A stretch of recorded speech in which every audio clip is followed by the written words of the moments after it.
અગિયારસે ભક્તોનું ઘોડાપુર, કાનની વ્યાધિ દૂર કરવા જીવતા કરચલા ચડાવવાની પરંપરા. તાપી નદીના પવિત્ર તટે વસેલું સુરત શહેર માત્ર હીરા અને ટેક્સટાઇલ માટે નહીં, પરંતુ તેના પૌરાણિક અને આધ્યાત્મિક વારસા માટે પણ જાણીતું છે. સુરતના ઉમરા વિસ્તારમાં આવેલું રામનાથ ઘેલા મહાદેવ મંદિર શ્રદ્ધાળુઓ માટે આસ્થાનું વિશેષ કેન્દ્ર છે. આ વિશ્વનું એકમાત્ર એવું મંદિર માનવામાં આવે છે જ્યાં ભગવાન શિવને પરંપરાગત બીલીપત્ર અને પુષ્પોની સાથે જીવતા કરચલા અર્પણ કરવામાં આવે છે.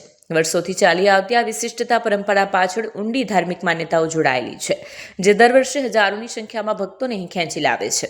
લોકમાન્યતા મુજબ જે વ્યક્તિઓ કાનની ગંભીર બીમારીઓ કે શ્રવણ શક્તિને લગતી સમસ્યાઓથી પીડાતા હોય તેઓ અહીં આવીને મહાદેવની માનતા રાખે છે. પોષ માસની 11ના દિવસે આ માનતા પૂર્ણ કરવા માટે ભક્તો શિવલિંગ પર જીવતા કરચલા ચડાવે છે. આ પરંપરા પૌરાણિક કાળથી અખંડિત રીતે ચાલી આવી છે.